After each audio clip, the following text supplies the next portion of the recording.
Donc, bonjour à tous. Donc, je suis le docteur Schmitt. Je suis médecin généraliste installé près de Toulouse. Et donc, je vais vous présenter mon sujet de thèse sur le dépistage du cancer du sein chez les femmes âgées de 75 ans et plus, sujet avec lequel je n'ai aucun conflit d'intérêt.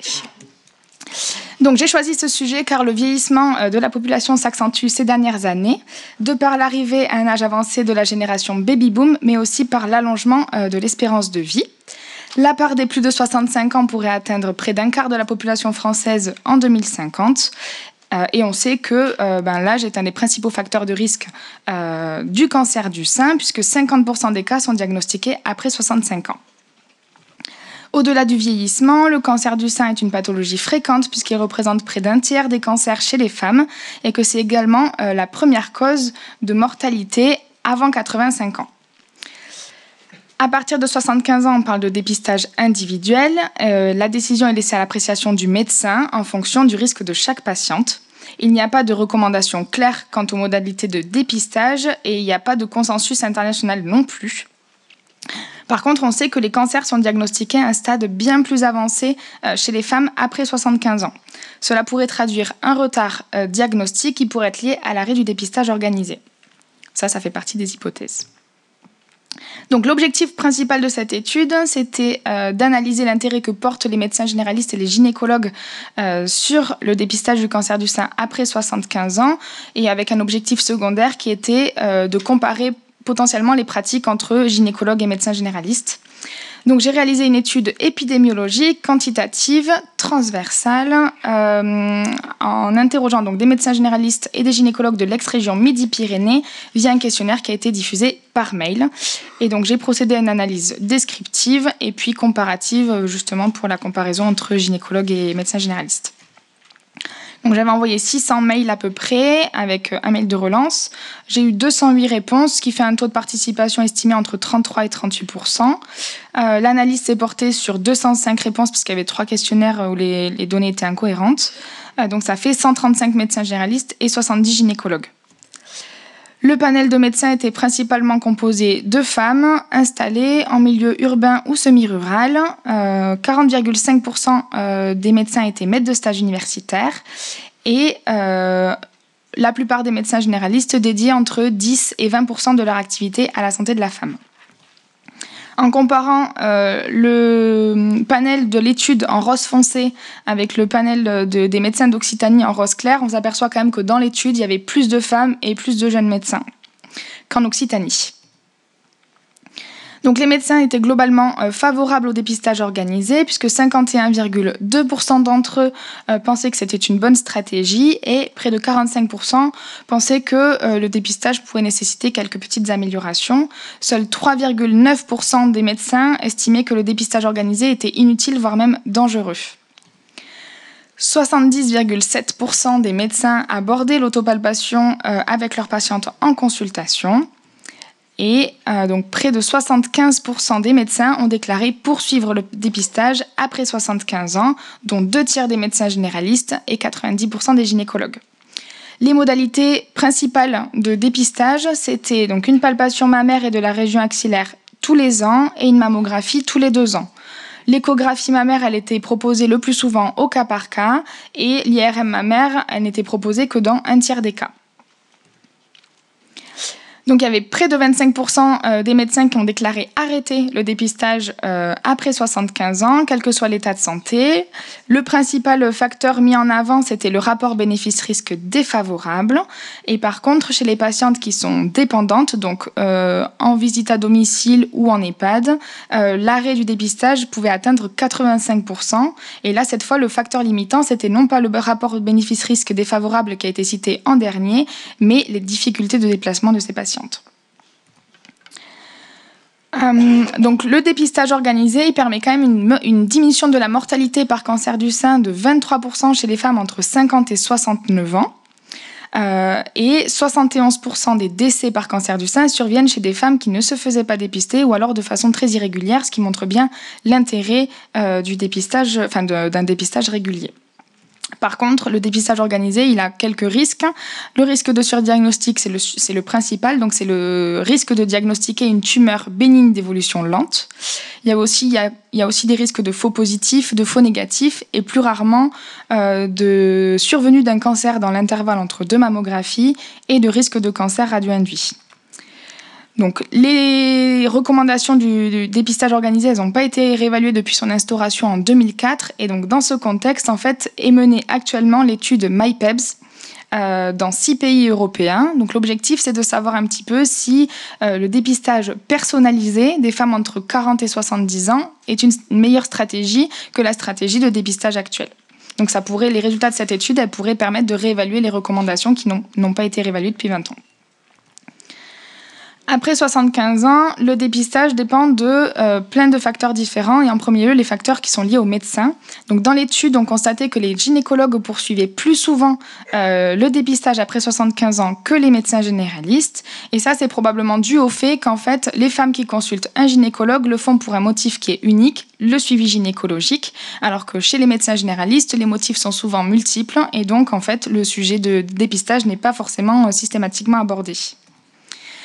L'étude a aussi montré que les femmes médecins poursuivaient plus souvent le dépistage que les hommes.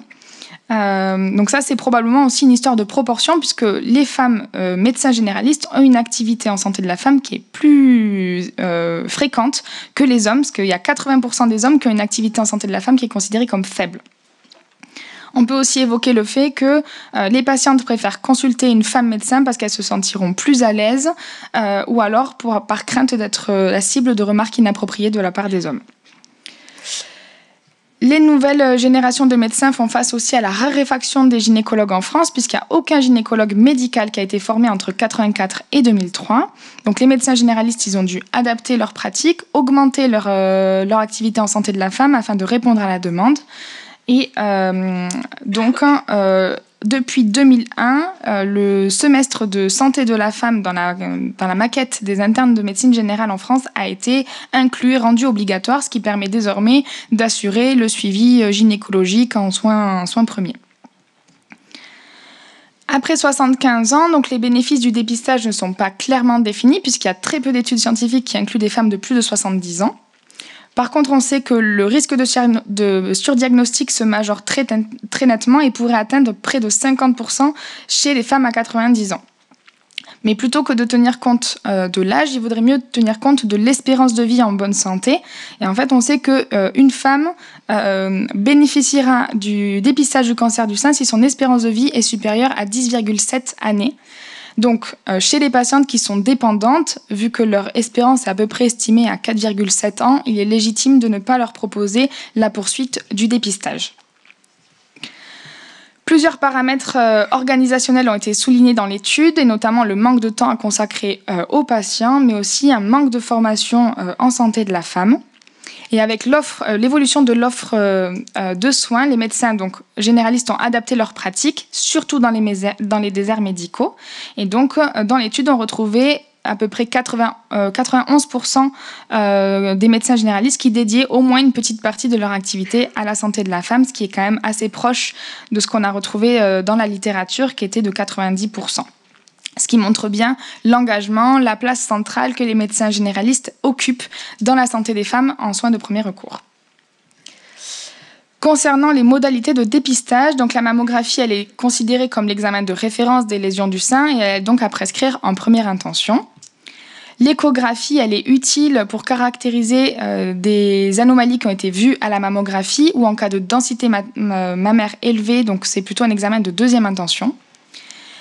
L'IRM mammaire, c'est vraiment un outil diagnostique et non pas un outil de dépistage. Donc, elle est prescrite principalement pour des femmes à très haut risque ou alors chez des femmes pour la surveillance après un diagnostic de cancer du sein. Donc, c'est vraiment un examen de dernier recours. Par contre, l'autopalpation mammaire pourrait être un vrai examen de dépistage puisqu'elle permet de détecter près de 2/3 des cancers du sein. Par contre, aucun impact sur la mortalité par cancer du sein. Mais il est quand même intéressant d'en parler avec les patientes pour leur apprendre les signes qui doivent les amener à consulter, qui doivent les inquiéter. Et en plus, ça permet de les rendre actrices de leur prise en charge.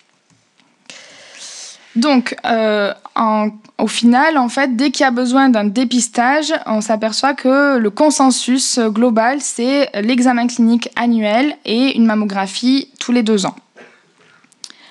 Donc, en conclusion, le sujet du dépistage du cancer du sein après 75 ans, c'est un sujet qui fait très débat dans la communauté médicale française et internationale.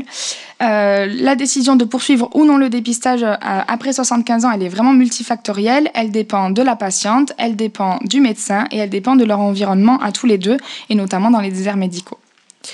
Plutôt que de tenir compte de l'âge, il vaut mieux tenir compte de l'espérance de vie et de la présence ou non de comorbidité. Et le médecin généraliste, qui a un rôle vraiment majeur dans le suivi des femmes en soins de premier recours, c'est vraiment hyper important de garder une priorité sur la formation initiale des internes en santé de la femme pour qu'on puisse continuer à assurer en fait, le suivi gynécologique des femmes en soins de premier recours. Voilà.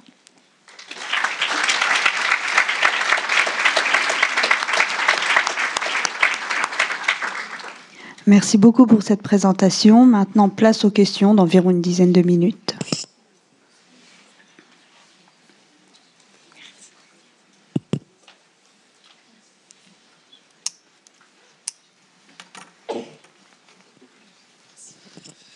Bonjour, docteur Maxime Demange, médecin généraliste à Poissy. Merci pour la présentation. Vous avez fait l'étude sur les généralistes et les gynécologues. Où étaient les sages-femmes et pourquoi n'étaient-elles pas incluses? Les sages-femmes, elles ont commencé le suivi gynécologique à peu près en 2009. Et c'est vrai que ça fait partie des perspectives, en fait. Alors moi, je les ai pas inclus parce que clairement, c'était trop compliqué pour la diffusion du questionnaire. Par contre, ça fait vraiment partie des perspectives, en fait, de nouvelles études à mener parce que vraiment, elles prennent une place très centrale dans le suivi des femmes. Donc c'est vraiment, je l'ai pas mis parce qu'on était limité dans le temps, mais dans les perspectives de nouvelles études, vraiment, il faut rajouter les sages-femmes dans cette étude-là pour avoir une idée un petit peu plus globale de ce qui est fait. Mais merci pour la question.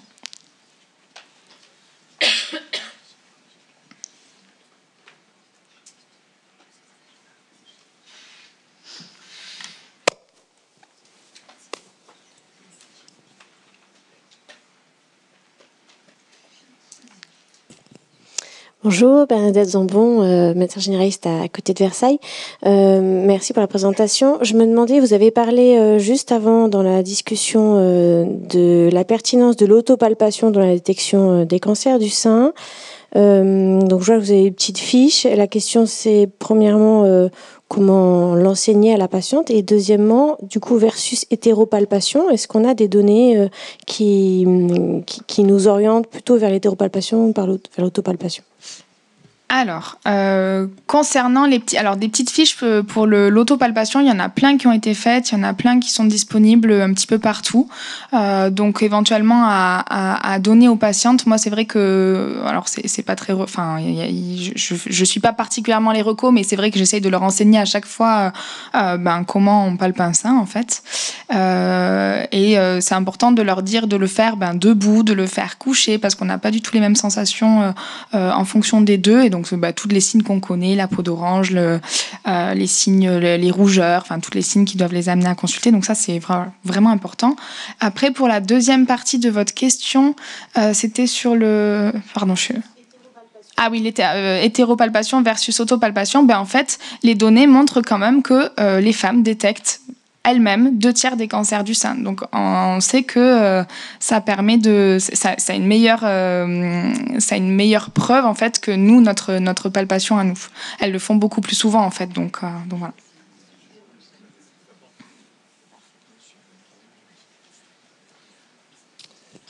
Merci. Laurent Le Triard de Lyon. Tout d'abord, je vous félicite pour ce travail qui apporte des données très intéressantes sur les pratiques des acteurs que sont les médecins généralistes et gynécologues médicaux. Je suis un peu circonspect sur vos conclusions, en fait, parce que je trouve que vos conclusions ne sont pas en fait, vraiment portées par les résultats que vous avez trouvés. C'est-à-dire vous avez trouvé des résultats qui montrent principalement, de mon point de vue, une grande diversité des pratiques, en réalité, avec un quart des médecins qui se distinguent au moins des trois autres quarts, et même les trois autres quarts n'ont pas exactement la même pratique, peut-être en termes d'intensité du dépistage. Donc en fait, pour moi, la conclusion première, c'est qu'il y a une grande diversité des pratiques de dépistage chez les femmes de plus de 75 ans, et que ça devrait interroger, en fait, à chaque fois que dans les pratiques des professionnels de santé, il y a une diversité des pratiques, c'est qu'il y a un problème, en réalité, quelque part.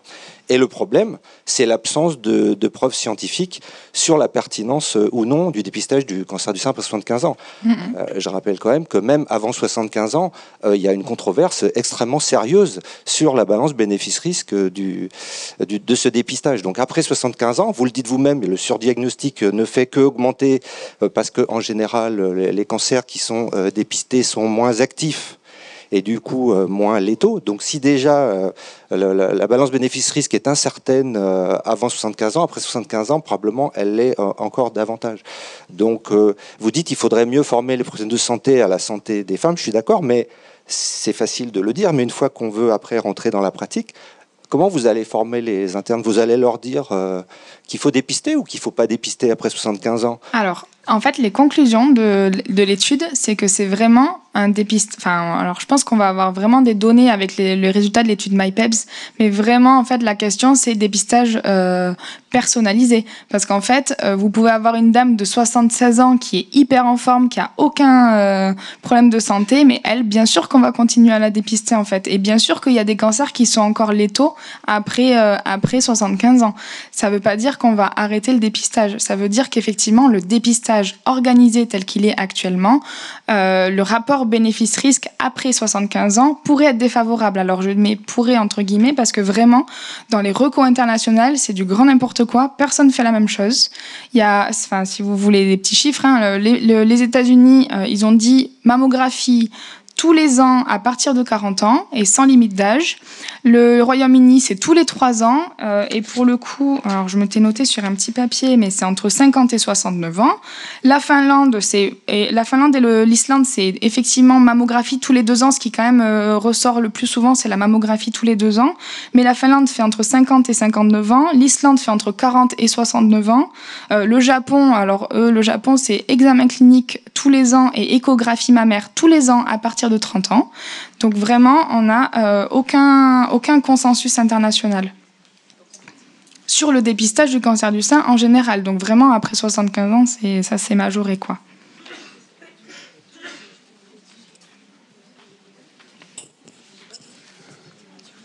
Bonjour, Pascal Durier, médecin généraliste à Lille. J'ai toujours eu comme notion que le dépistage était surtout intéressant si on augmentait l'espérance de vie en bonne santé. Est-ce qu'il y a des preuves ou modifications ou études qui montrent qu'on augmente l'espérance de vie des femmes à qui on dépiste, hein, pas en diagnostic, hein, on dépiste après 75 ans? Est-ce qu'on les fait vivre plus longtemps? Alors, ou alors on fait que du diagnostic, hein. Donc on fait que diagnostic, on fait que l'examen mammaire et on enlève les mammographies, qui est un excellent examen de diagnostic, mais un très mauvais examen de dépistage. Alors, je pense qu'il y a encore un flou sur la mammographie. Par exemple, l'américaine, l'ACR recommande, avait montré une étude quand même que sur la survie à 5 ans, la mammographie avait, quel que soit l'âge, avait quand même une meilleure, un meilleur résultat que l'hétéropalpation ou l'autopalpation. Donc, je pense que ça aussi, dans les recommandations, ça reste un petit peu dans un coin de la tête. Après, moi, j'ai pas vraiment regardé. C'est vraiment très très vaste comme sujet. Donc, j'ai pas regardé exactement ça. Par contre, vraiment, il y a une réduction. Il y a une réduction de la mortalité du dépistage avec les mammographies. Et on sait que quand même, après 75 ans, le dépistage, on en tire bénéfice si l'espérance de vie elle est supérieure à 10 ans. Moi, je suis partie de ça. C'est vrai que j'ai pas forcément trop approfondi ces données-là parce que sinon, ça devenait un travail pharaonique. Donc, en gros, on tire bénéfice du dépistage tel qu'il est actuellement quand on a une espérance de vie qui est supérieure à 10 ans. Je sais pas si ça répond vraiment bien à votre question, mais...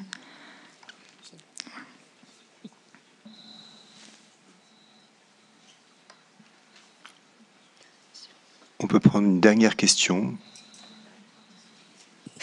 Bonjour, docteur Dorel de Toulouse, je suis le directeur de thèse. Je voulais peut-être juste répondre sur la qualité de vie. On a très peu d'études. En fait, toutes les études sur le dépistage du cancer du sein partent d'études très anciennes, puisque ça fait depuis longtemps qu'il y a le dépistage du cancer du sein qui a été, en tout cas, proposé. Et on a très peu d'études sur la qualité de vie, et dont la qualité de vie de se faire une mammographie tous les 2 ans. Parce que souvent on oublie moi je dis toujours, dites aux patientes que on écrase le sein en 2 dimensions et que c'est pas le moment le plus agréable. Parce qu'il y a des fois on dit, oh, on va faire une mammographie, puis elle revient, elle dit, non mais on m'a torturé. C'est très dur, et donc la qualité de vie, elle prend la qualité de vie avec cancer, mais la qualité de vie du dépistage aussi. Et justement, c'est quelque chose qui va être assez intéressant, parce que dans l'étude MyPEVS, ils ont inclus la qualité de vie. C'est une des premières études à grande échelle qui a inclus la qualité de vie. L'étude, le recrutement est fini. On attend encore 3 ans pour avoir la fin des données, puisque c'est un suivi de 4 ans. Et je pense que c'est ça qui va nous permettre d'aider, en tout cas d'avoir des billes pour dire est-ce qu'on est sur la qualité de vie, est-ce qu'on est mieux ou pas, et sur l'espérance de vie aussi. Voilà. Et l'étude MyPEVS, c'est de 40-75 ans, mais on a arrêté d'inclure les gens à 70 ans, puisqu'on avait 4 ans de suivi derrière. Merci pour cette présentation